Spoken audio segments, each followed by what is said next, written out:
नाज़रीन, तलहार जे आबादगारनि पारां मीरभा केनाल में ज़रई पाणी जी खोट खिलाफ़ सख़्त एहतिजाजी मुज़ाहिरो करे धरणो हयो आहे।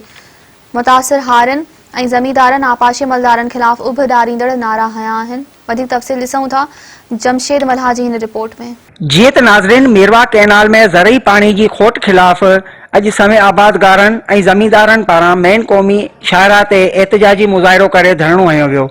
धरणे में मौजूद आबादगारनि ऐं ज़मींदारनि मेहरां टीवी न्यूज़ सां पंहिंजा वीचार वंडींदे चयो त जीअं त अॼु असां मेन हैदराबाद रोड ते धरणो हयो आहे, जेको मीरवा कैनाल में मुसलसल 2 महीननि खां पाणी जी शदीद खोट आहे। पाणी ज़मीनूं फसल सुकी तबाह थी विया आहिनि।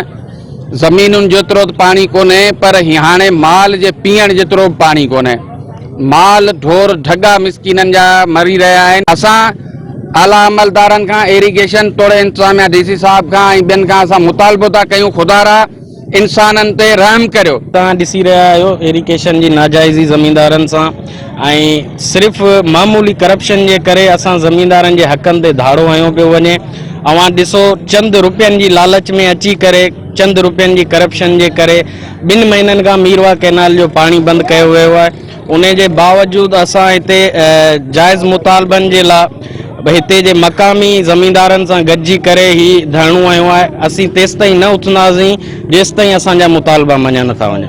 इहो तक़रीबन हर साल ही बदीन ज़िले जी आवाम सां ही ज़ुल्म कयो वञे थो। बदीन ज़िले जी आवाम पाणी जे लाइ इंतहाई परेशान आहे। बदीन ज़िले जी आवाम सरापा एहतियाज आहे। हींअर मीरवा ते ही पुल ते जेको तलार शहर में एहतियाज कयो पियो वञे। हिननि जो मुतालबो आहे त मीरवा में पाणी ॾिनो वञे। पाणी न हुजण जे करे हितां जा आबादगार इंतहाई परेशान आहिनि। अदा गुज़िश्ता 2 महीननि खां सिर्फ़ वाहिद ही मीरवा कैनाल आहे जंहिंसां ॿिया ज़ुल्म कयो वेठा आहिनि था।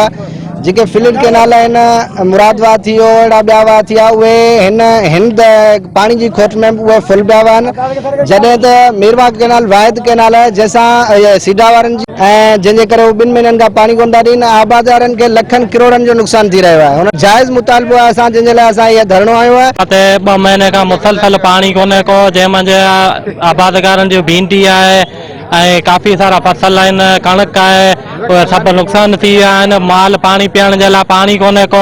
ग़रीब माण्हू जेके आहिनि उहे बि मीरवा तां पाणी भरे पीअनि था, मिठो पाणी। जीअं त नाज़रीन, धरणे में शरीक आबादगारनि ऐं ज़मींदारनि जा तव्हां वीचार ॿुधा। हिननि जो चवणु हो त हिन वक़्तु मीरवा कैनाल समेत मुख़्तलिफ़ वाहन ऐं शाखनि मां वारी उॾामी रही आहे। चौपाई माल जे पीअण लाइ बि पाणी न आहे। हिननि जो वधीक चवणु हो त जेसीं ताईं पाणी न मिलंदो तेसीं ताईं हिननि जो एहतिजाज जारी रहंदो। कैमरामैन ज़फ़र अली चांडियो सां गॾु जमशेद अली मल्हा, मेहरां टीवी न्यूज़, तलहार।